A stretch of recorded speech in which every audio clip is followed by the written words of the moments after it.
All right, Faye, we are back again. Tell us what we're doing here, Faye. I've immediately forgotten. We're watching, we're watching something, and then we're going to look at the comments. There's something I've forgotten the title of. It's okay. Well, let's tell people first about what we're doing here as an organization, which is very important. If you don't know, we are Defend, part of a very large organization looking to reduce risks for children and vulnerable people online. We have a program for people that are non-offending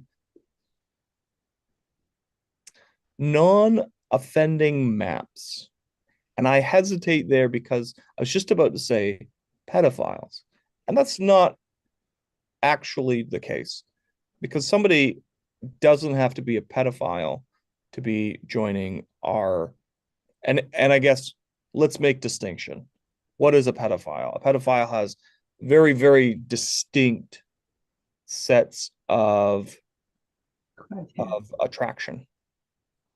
But there are a wide range of people that deal with this kind of issue, attracted to a variety of different minors. Um, so we are running a support group for people that are MAPS, minor attracted persons. And if you are in this boat, we would love for you to come to our support group. It's once a week, casual drop in. You basically talk about whatever it is that you want to talk about, with exception. There's, Bound- obviously, sorry, There's boundaries. there is boundaries. So go on our website, HelpUsDefend.com, if you want to learn more about our MAPS program. Aside from that, though, today we are going to be live streaming about a video from Vice called The Men Who Call Themselves Non-Offending Pedophiles. And this is a video from 4 years ago. We're going to comment on that, watch a little bit of it piece by piece, and then we will take a look at the comment section because I think that will be really insightful. We both have not seen this video whatsoever, so we don't really know what the content of this video is, but we'll soon find out. And yeah, let's get rolling here.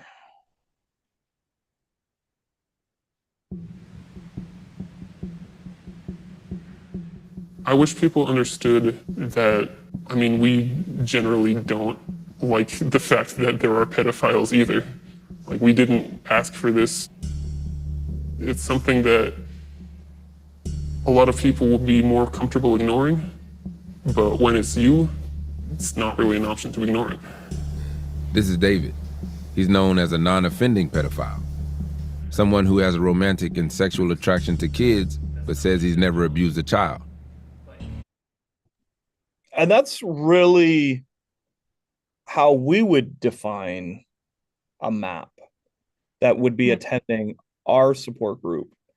Yeah. So if somebody has attraction but are committed to non-offending against children, this is really the most ideal candidate for somebody who's coming into our program. Just an They have FYI. non-offending ideals and beliefs, and they have those principles, and they want some support in holding those.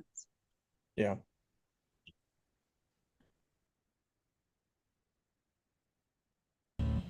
He wants help, but getting it in the US is risky.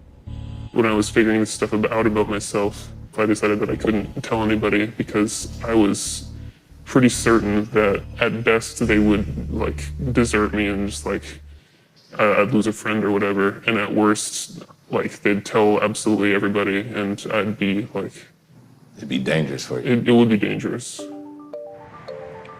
We pause there because he said, and he wants help.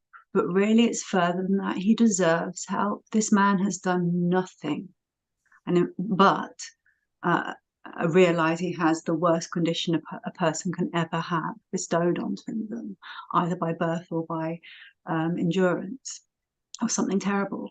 So this deservance of humanity is every person's, no matter their worst action, but especially those in utter innocence. I mean, that is not something that we should put into wants and who's going to waste the money on that, but actually realize that that is where to invest the money, and start really holding that space for people to navigate, because we're going to increasingly see this, I believe, with teenagers online and the pornography that they're viewing and the manga and the interactions they're having, all of these different things that are compiling into a big response for a generation that are going to be navigating that. But anyway, I digress. So yeah, he deserves Well, yeah, to have I mean, it's kind of interesting as well that like when people think about healthcare, they think that everybody is deserving of it, but there's limitations. Like people don't deserve it if they have something like this going on with their brain. So that's crazy. really That's real stigma and bigotry and discrimination. Mm-hmm. And when we kind of take a look at this kind of issue, it's often that we will hear about people being afraid to walk into doctors' offices. Yeah. The fear of being reported. And They're then afraid to talk to their families, their partners. They're afraid, full stop, forever. And they've been dealing with that since puberty. So they are afraid.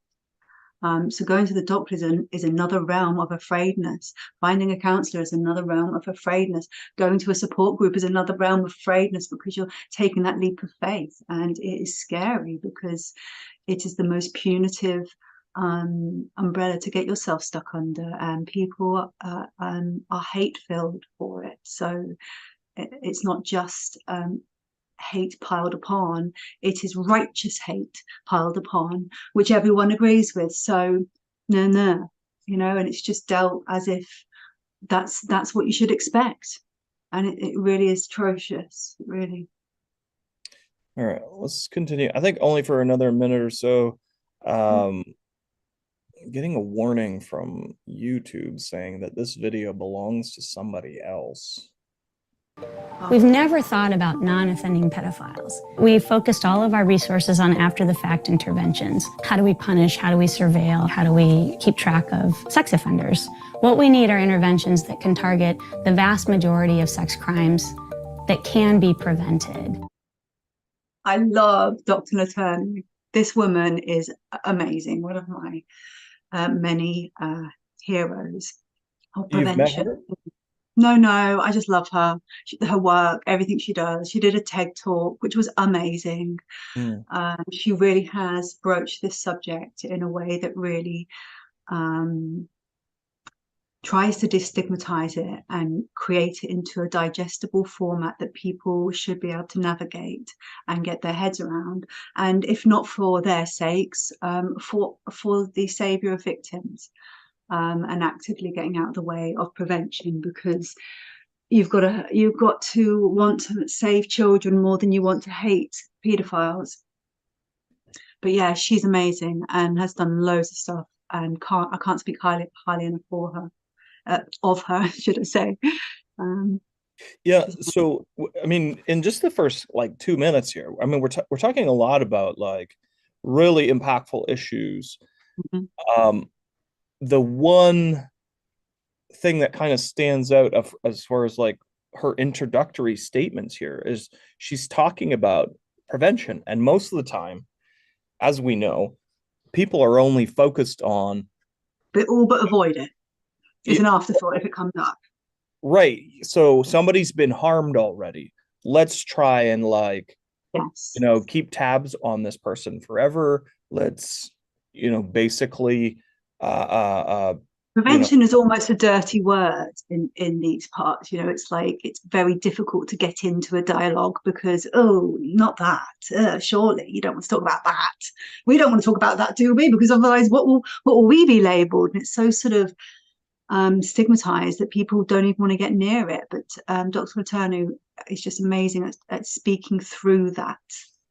I wonder if she's been deplatformed.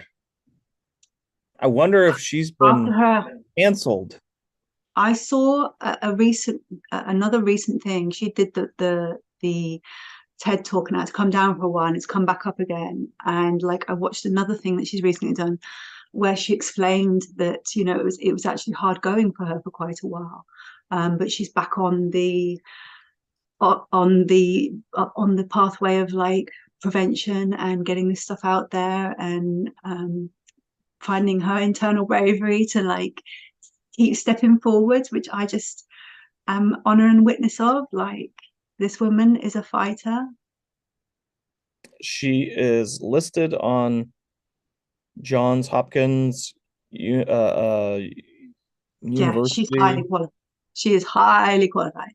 With Dr. Tenbergen, they're like researchers. They're doing amazing major changes in how we meet child abuse and its prevention. It's great stuff.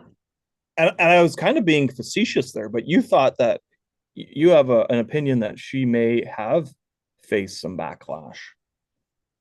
Yeah, I think I don't want to quote it because I can't remember it well enough, but I watched something recently where she talked on that, and I noticed that the TED talk went away for a little while and then it came back.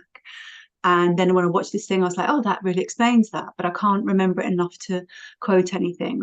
But that she did talk on how that it had, a weighty effect on her, because this work is highly stigmatized and people are really highly motivated to weaponize and attack, and they will take you down. The level of just absolute hatred that comes through because you're trying to help children and also save victims.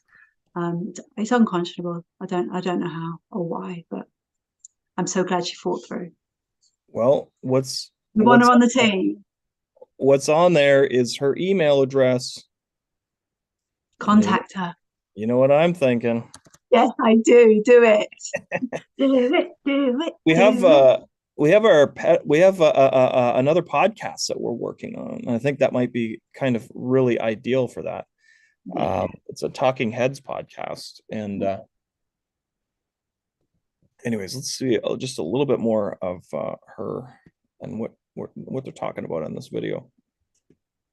Pedophiles. We focused all of our resources on after-the-fact interventions. How do we punish? How do we surveil? How do we keep track of sex offenders? What we need are interventions that can target the vast majority of sex crimes that can be prevented. Dr. Letourneau is one of few researchers in the U.S. focusing on preventive measures to help pedophiles. But getting them treatment is tough. Mandatory reporting laws in America require that therapists alert authorities when they suspect a pedophile is at risk of abusing a child.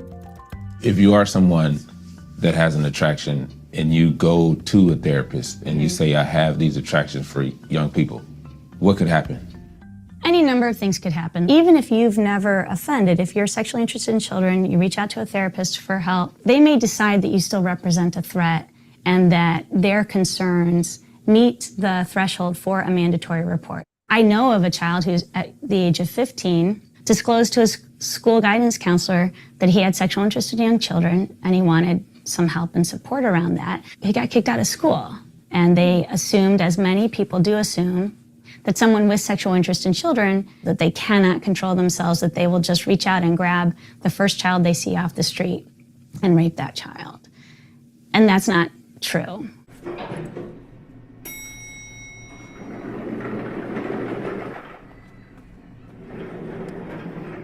This is a PSA you're not likely to see in the US.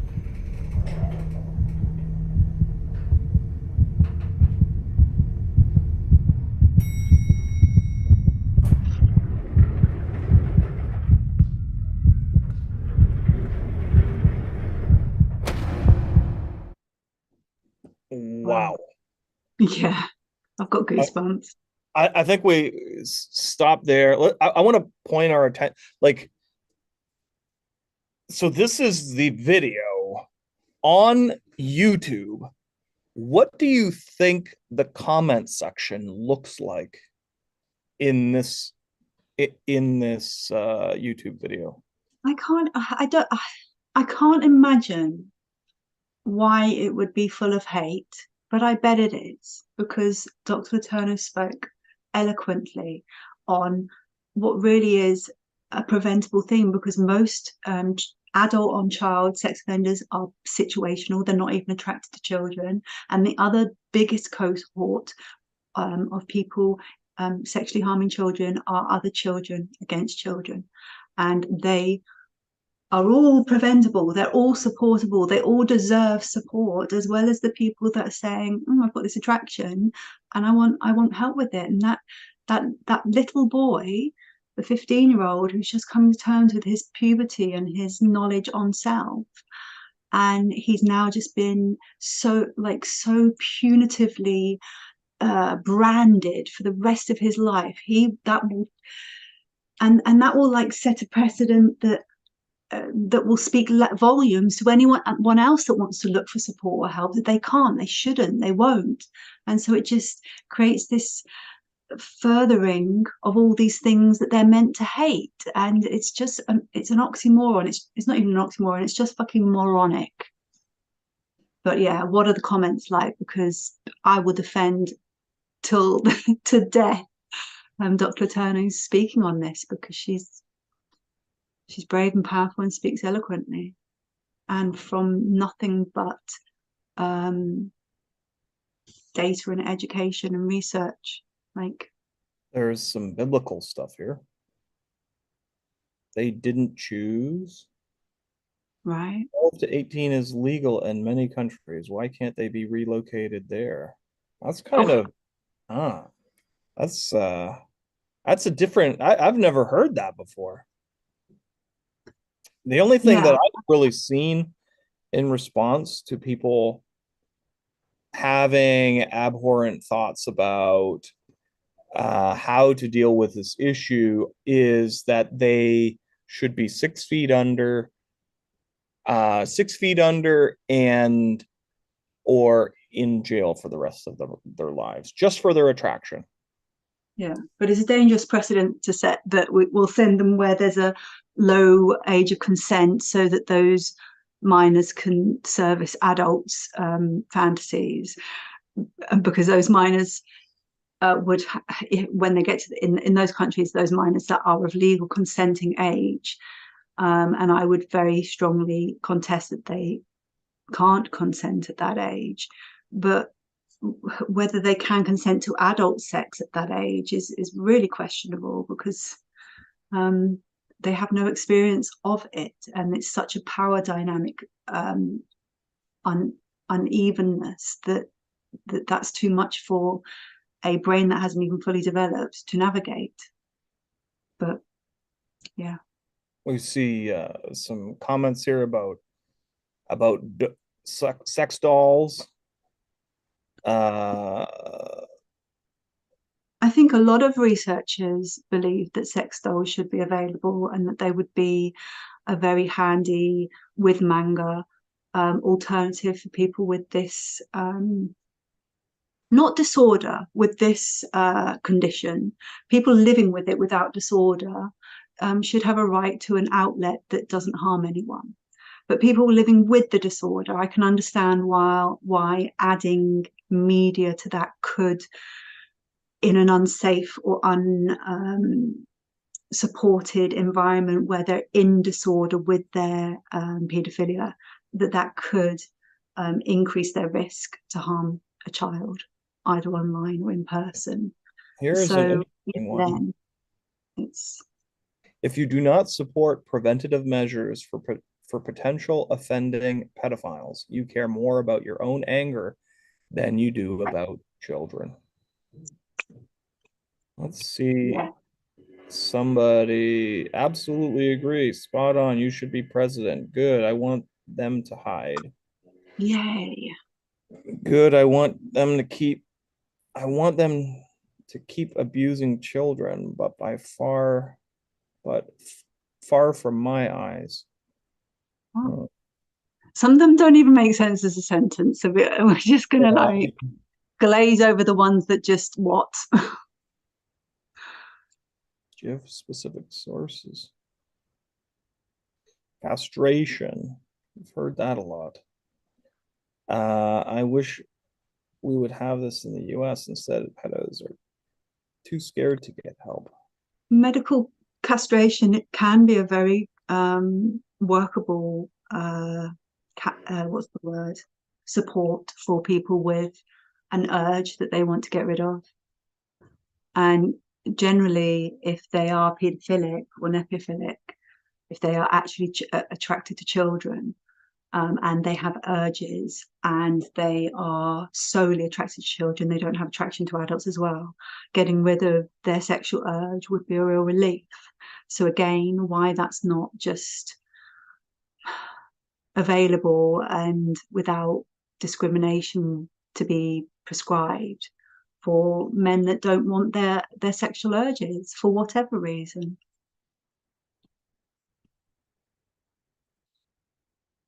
All of these easy sort of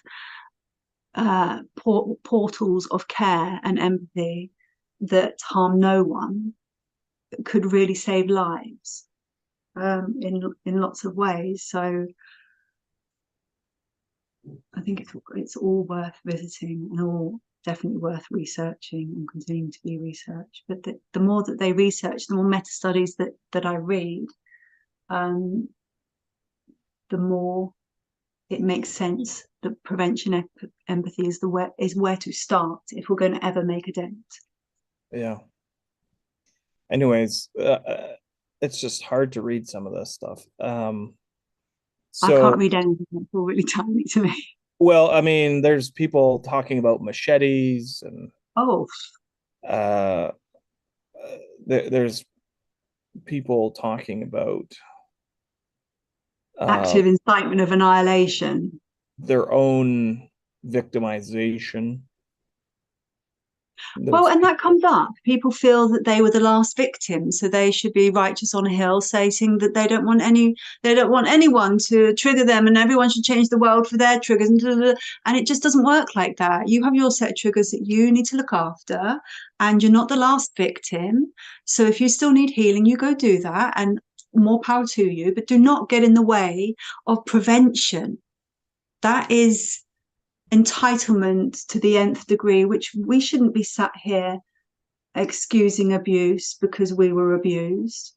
We should be sat here going, hey, yeah, we totally buy into prevention. Of course, fucking of course, we buy into prevention. It's ludicrous, lunacy to Most not. people don't understand what prevention means, though. I mean, in their minds, prevention to them is, I am going to rid this problem by eliminating this person from Earth. Yeah. Because it's a specific person that's responsible. And in the movie I, Pedophile, Dr. Cantor says that he, potentially made a discovery about how this is something that comes innately, in utero. Yeah. To do with the left-handedness, they're vastly more likely to be left-handed. They're grey. The white matter is reduced. Parts of the brain fire differently. Like there are indicators, and that is more than likely something to do with the gestational period, hormones or fear factors or amygdala stuff, whatever is going on that creates this surge in whatever is causing all these other things. It's something that an innocent child is getting born with, and that should not be discriminated against, stigmatized, and utterly hunted down before they've even become anything. Like, and also that mentality is just plain wrong too. Like, it's the research is back. It's not like that, okay? They're not all, you know, out there having to be prevented from harming a child.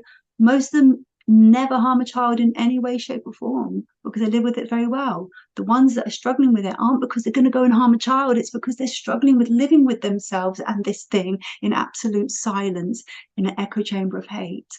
And the men that are doing it are actually heterosexual men who are in trouble of something else that they can't dialogue and therefore situationally offend on a child because they have access to one. So, you know, we've just got to hold the whole thing into rationale and be allowed to then say prevention, empathy, please.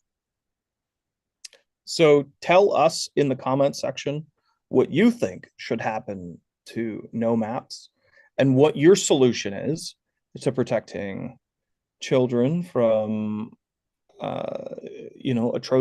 atrocious things happening to them. And if you're a NoMAP, contact us if you want to join our support group. Again, it's weekly, runs at 1 p.m. Eastern time on Tuesdays. And if you go on our website right now, you can sign up and be in next week's support group.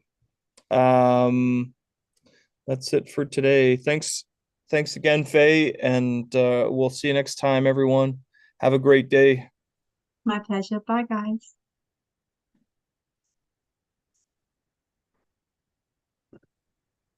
Yay.